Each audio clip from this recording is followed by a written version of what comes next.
Hello everyone, आप सब कैसे हैं। मैं उम्मीद करता हूं कि बहुत अच्छे होंगे और अपनी पढ़ाई को बहुत अच्छे से कर रहे होंगे। मैं Akash Kumar Bhadana ICT virtual classroom में आपका बहुत बहुत स्वागत करता हूं मेरे प्यारे बच्चों। जैसा आपको बताया मेरे प्यारे बच्चों, बेसिकली हमारी आपका 9th क्लास है और 9th क्लास में हम लोग देख रहे हैं इकोनॉमिक्स। और इकोनॉमिक्स का अंतिम जो आपका चैप्टर है बुक का, वो हम लोग इसमें पढ़ेंगे। और इसमें हम जो है आपका अध्याय लेसन नंबर 4 है और भारत में खाद्य सुरक्षा की हम लोग बात करेंगे। इंडिया में food security of India, Bharat में खाद्य सुरक्षा। देखिए, आजादी के बाद अगर भारत के सामने सबसे पहले कोई मुद्दा रहा स्वतंत्रता के बाद, ये स्वतंत्रता के साथ ही चला, तो वो था भारत के लोगों को फूड सिक्योर करना। जितनी हमें आजादी की जरूरत थी उससे ज्यादा हमें खाने की जरूरत थी, क्योंकि हमारे यहाँ अकालों की बारंबारता थी, उत्पादन था, टैक्स सिस्टम था, जिसके कारण हमारी खेती पिछड़ गई थी और लोगों को 2 वक्त खाना खाने में बड़ी दिक्कत होती थी। आपने पिछले चैप्टर में पढ़ा, जब हम आजाद हुए थे तो हम 67% हमारे पास क्या थी, गरीबी थी। घटते घटते अब वो आपका हमारे कितने पर अटक गई, 16 पॉइंट पर आकर अटक गई है।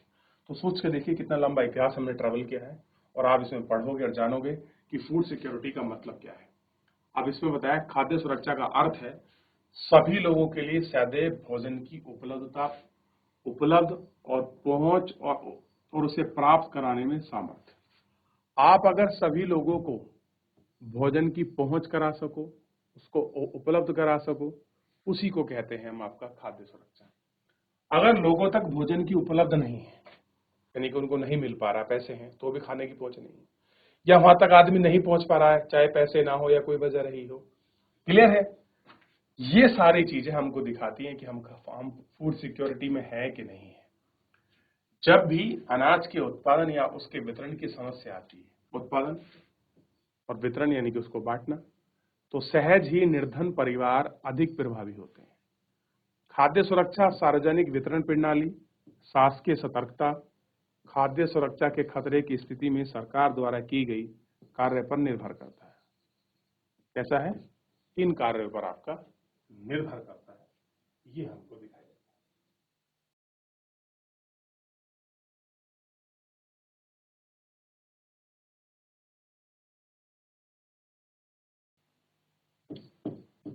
अब देखिए खाद्य सुरक्षा क्या है, फूड सिक्योरिटी क्या है।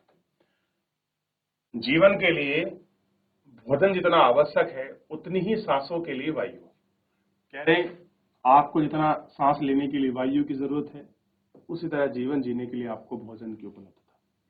लेकिन खाद्य सुरक्षा मात्र 2 जून मतलब 2 वक्त है, यहाँ 2 जून का मतलब डेट नहीं है, 2 वक्त की और रोटी पाना नहीं है। केवल आप अगर खाद्य सुरक्षा को 2 टाइम किसी को खाना खिला दो और कह दो ये फूड सिक्योरिटी, तो ऐसा नहीं है, बल्कि उससे कहीं अधिक है। खाद्य सुरक्षा के निम्नलिखित आयाम है। खाद्य उपलब्धता, तात्पर्य देश में खाद्य सुरक्षा उत्पादन में आयात और सरकारी अनाज भंडार का संचित वर्षों का स्टॉक है। पहुंच का अर्थ है कि प्रत्येक खाद्य व्यक्ति को मिलते हैं। सामर्थ्य का अर्थ है कि लोगों के पास अपनी भोजन आवश्यकताओं को पूरा करने के लिए पर्याप्त और पौष्टिक भोजन खरीदने के पैसे, धन उपलब्ध हो, इतना पैसा हो कि वो पौष्टिक भोजन को खरीद पाए। भाई तभी तो पहुंच की उपलब्धता है। अब आपके पास मार्केट में खूब सारा अनाज रखा है, आप उनको खरीद ही नहीं पाते, तो कहां पहुंच हुई। या आपके पास पैसा है, अनाज ही नहीं है, तो क्या आप खरीद पाओगे, नहीं। तो पहुंच होना और उपलब्ध होना, दोनों चीजें होनी चाहिए। इसलिए हमने क्या पढ़ा, पहुंच हो और उपलब्ध हो, हमारे पास इतना पैसा हो कि हम इसको खरीद पाए। किसी देश की खाद्य सुरक्षा केवल तभी सुनिश्चित होती है जब सभी लोगों के लिए पर्याप्त खाद्य उपलब्ध हो। सभी लोगों के पास स्वीकृत गुणवत्ता की खाद्य पदार्थ खरीदने के लिए आपका खाद्य उपलब्धता को बाध्य नहीं हो सकता। अब आप किसी को खाद्य उपलब्धता के लिए बाध्य तो नहीं करोगे कि भैया क्या बाध्य है, कैसे फूड सिक्योरिटी है। देखिए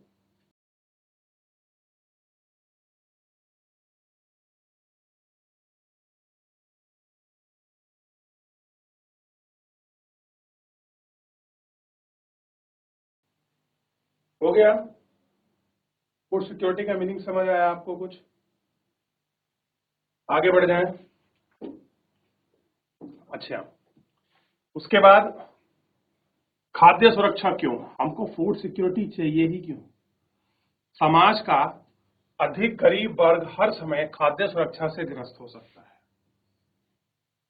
जब पूरा देश भूकंप, सूखा, बाढ़ और सुनामी, फसलों के खराब होने के कारण पैदा अकाल आदि राष्ट्रीय आपदाओं से गुजर रहा है, तो निर्धनता रेखा के ऊपर के लोग खाद्य असुरक्षा से ग्रस्त हो सकते हैं। कैसा है? खाद्य असुरक्षा से ग्रस्त हो सकते हैं। अब मान लीजिए भूकंप आ गया, बाढ़ आ गई, सुनामी आ गई। अब जैसी आज समय स्थिति है, हमारे पास बाढ़ भी है, भूकंप भी आ रहे हैं, सुनामी भी आ रही है, और आप देख रहे हैं फ्लड और कितना भूस्खलन हो रहा है। तो ऐसे में हम फूड अनसिक्योरिटी हो सकती है। किसी आपदा के समय खाद्य सुरक्षा कैसे प्रभावित होती है? प्राकृतिक आपदा जैसे सूखे के कारण खाद्यान्न की उपज में गिरावट, इसके प्रभावित क्षेत्र में कमी, खाद्य की कमी के कारण आपकी कीमतों में, जब भाई खाद्य की कीमतें क्या होंगी, आपके कारण कमी हो जाएगी, तो आपके कभी बढ़ जाएंगी कभी गिर जाएंगी, और ऊंची कीमतों पर खाद्य पदार्थ खरीद नहीं सकते। अगर कीमत ज्यादा होंगी तो लोग बाग चीजों को नहीं खरीद सकते। अगर आप अधिकार विस्तृत क्षेत्र में आते हैं तो आपके लंबे समय तक बनी रहती हैं और भूखमरी स्थिति पैदा हो सकती है, और भूखमरी से अकाल की स्थिति बन सकती है।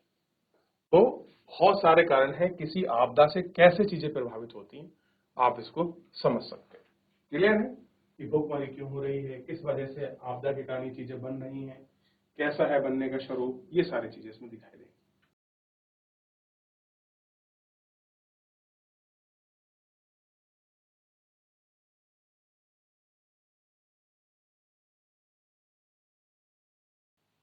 आगे बढ़े।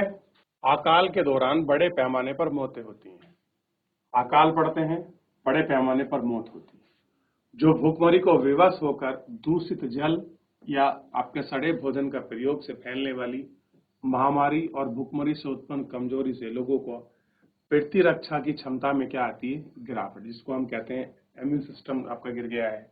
आप दूषित पानी पीते हो, आप दूषित खाना खाते हो, तो क्या होता है? इम्यून सिस्टम डाउन होता है। भारत में सबसे भयानक अकाल वर्ष 1943 का बंगाल का अकाल था। बंगाल का अकाल पर बंगाल में लगभग 30 लाख लोग मारे गए थे। सोच के देखिए कितनी बड़ी ये आपका एक हृदय विदारक घटना रही होगी कि 30 लाख लोग मरे। कितने लोग मरे बच्चों? 30 लाख लोग। एक बहुत बड़ा नंबर है, 30 लाख लोग। इसके कारण भूखमरी है। क्या आज संभव है कि लोग भूखमरी के कारण मर जाएं? बताइए, क्या संभव है कि लोग भूखमरी के कारण मर जाएं?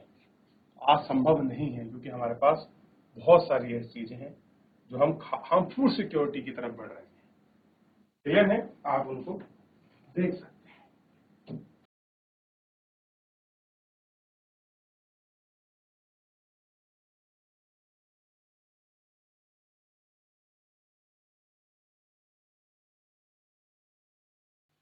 आगे बढ़ जाए।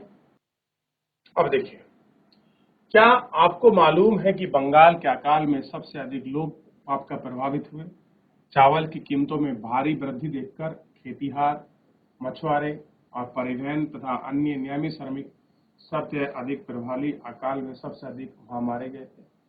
कहाँ मरे ये सारे लोग? इस जगह पर 1938, 1939, 1940, 41, 42 और आपका 43, उनमें आपका देखा गया। देखिए, कुछ लोगों का कहना था कि बंगाल का अकाल चावल की कमी के कारण आया है। कह रहे जो बंगाल में अकाल बना है किस कारण? तो चावल की कमी थी, उसके कारण आया है। सारणी 4.1 को अध्ययन करें और बताइए कि आप इस कथन से सहमत हैं। किस वर्ष खाद्य उपलब्धता में भारी कमी आई? ये हमको देखना है। देखिए कैसी स्थिति थी उस जमाने में, लोगों के पास फूड अनसिक्योरिटी होने की वजह से।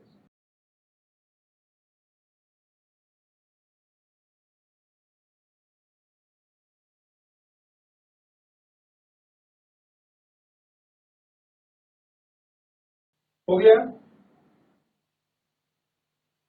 पहले चित्र में से कौन सा आयु वर्ग दिखाई दे रहा है? क्या आप कह सकते हैं कि चित्र 4.2 में दिखाए गए महापरिवार गरीब हैं और क्यों हैं? क्या आप नकाल पढ़ने से पहले लोगों की आजीविका के स्रोत के बारे में अनुमान लगा सकते हैं? ज्ञात है कि किसी राहत शिविर में प्राकृतिक आपदा पीड़ित को किस तरह से मदद दी जाती?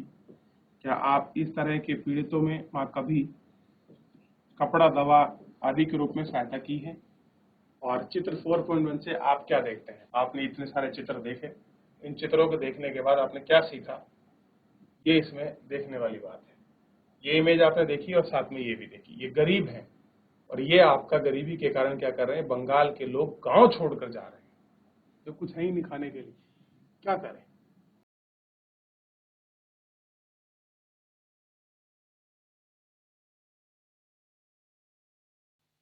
आप कह रहे हैं परियोजना कर रहे हैं भारत में अकाल संबंधी सूचनाओं का एकत्र। भारत में बंगाल जैसे अकाल पुनः कभी ना पड़े, लेकिन यह चिंता का विषय है। आजकल अकाल जैसी स्थिति व्यापक है। भूख के कारण कुछ लोगों की मृत्यु भी हुई है। प्राकृतिक आपदाओं और महामारियों के कारण खाद्य में कमी आ सकती है। उदाहरण के लिए कोविड-19 महामारी का विपरीत प्रभाव पड़ा है। लोग आवागमन तथा वस्तु एवं सेवाओं के प्रतिबंध लगाए हैं। आर्थिक गतिविधि प्रभावित हुई हैं। देश में खाद्य सुरक्षा आवश्यक होती है ताकि सदैव उपलब्धता सुनिश्चित की जा सके। क्या हो सकी है? उपलब्धता सुनिश्चित की जा सके।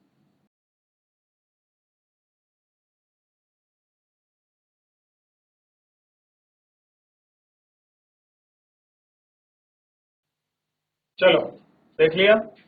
तो बच्चों, इस तरीके से आपने पूरा अभी देखा है ना कि क्या गरीबी है, किस तरीके से और क्या उसके रूप हैं। उन सारे रूप और स्वरूप पर हम चर्चा करेंगे, देखेंगे। फिलहाल हमारे आज के इस लेक्चर में इतना ही। मिलेंगे नेक्स्ट लेक्चर में। तब तक अपना ध्यान रखिए, स्वस्थ रहिए और अपनी पढ़ाई को बहुत अच्छे से करते रहिए। मुझसे जुड़ने के लिए आपका बहुत बहुत धन्यवाद।